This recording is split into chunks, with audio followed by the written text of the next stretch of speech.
viewers, welcome to my channel that is all about literature. So today's topic is educational psychology. Here this is the topic in your all teaching exams, especially in your first grade exam, that is in your second paper, that is English literature. In English literature we deal with this topic.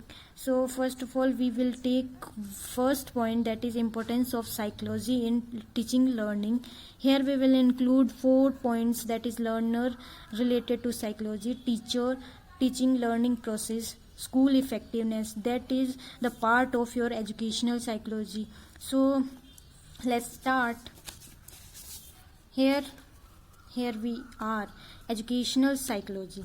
First of all we have to understand what is psychology and how we will deal with it. That is educational psychology. Psychology is a Greek root and it will be in 2 parts. That is, first is psyche and second is logy. Psyche means soul, logy means study. When we study about the soul, that is psychology. This is the typical definition of your psychology, but in modern time we will include it human behavior in your psychology. That is study of human behavior.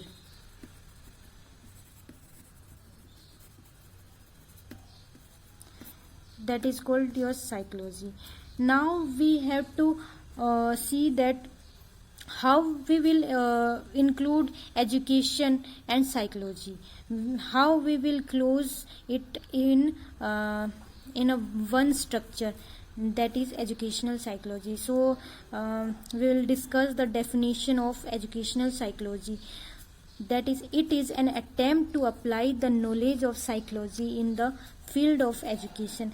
When we apply the knowledge of psychology in education, that is your education psychology. It studies the learner's behavior in his educational environment. Especially it deals with learner and learner's behavior in his environment, that is educational environment. We will include it in your educational psychology. Here how teacher deal with psychology, that is, here the point is educational psychology helps the teacher to study the ability, interest, intelligence, needs of learner. Learner की need क्या होती है, learner का interest क्या होता है, वो सब का सब आपका एजुकेशनल साइकोलॉजी में हो जाएगा. And adopt different techniques of teaching for effective communication. And whenever teacher use to adopt different techniques of teaching for communication, then for a learner, then this will be in your educational psychology. These are, here we will discuss on the two things, that is learner and teacher. In education, two objects are important, very important. First is learner, that is second is teacher. Teacher deals with teaching and learner deals with learning, and how they will connect each other in your education and their behavior, and how they will use new techniques that in education, that is dealing with educational psychology.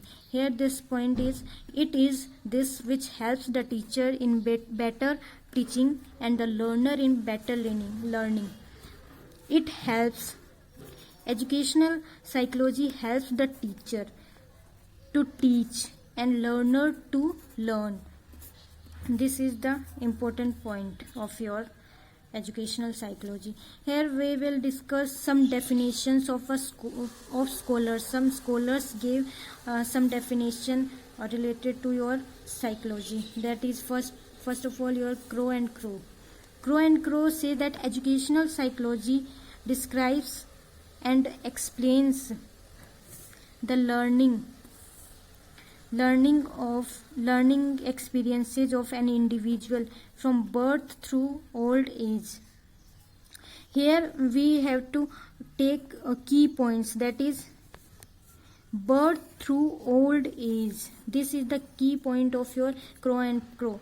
What he says that whenever a learner experience the things in learning till old age, from birth to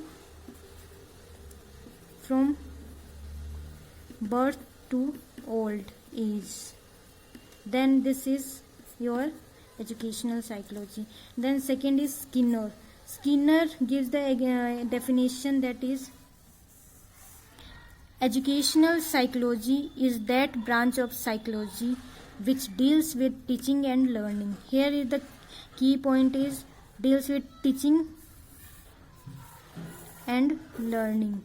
This is the branch of psychology, deals with teaching and learning. This is the simplest definition of Skinner, and you can mug up in easy way. So this is all. Then Douglas and Holland. Here the definition is the subject matter of educational psychology is the nature, mental life and behavior of individual undergoing the process of education. Here the key point is nature, mental life and behavior of individual. What is the behavior of individual? What kind of individual is? That is Douglas definition, nature, mental life and behavior of individual. This is the key point of Douglas and Holland. Then your Woodworth. This is the most important definition of your Woodworth. That is, first psychology lost its soul, then its mind, then it lost its consciousness. It still has behavior of sort. Here Woodworth's key point is lost soul, mind, then consciousness, and these are the key points. First of all, we have to use lost, then soul, then mind, then consciousness. They are the key points of Wordsworth, and you can mug up easily in easy way. Then Peel's definition is the very simple and simplest in educational psychology. That is, education psychology is the science of education, like science of education. That is your Peel's definition. So these are the some definition. I hope you understand these key words and these definition, and it will help in your exam, and they will directly ask the definition of these scholars, and you will have to answer in their options. So for today this is all, and in next video I will discuss more about the educational psychology. So till then, bye, take care.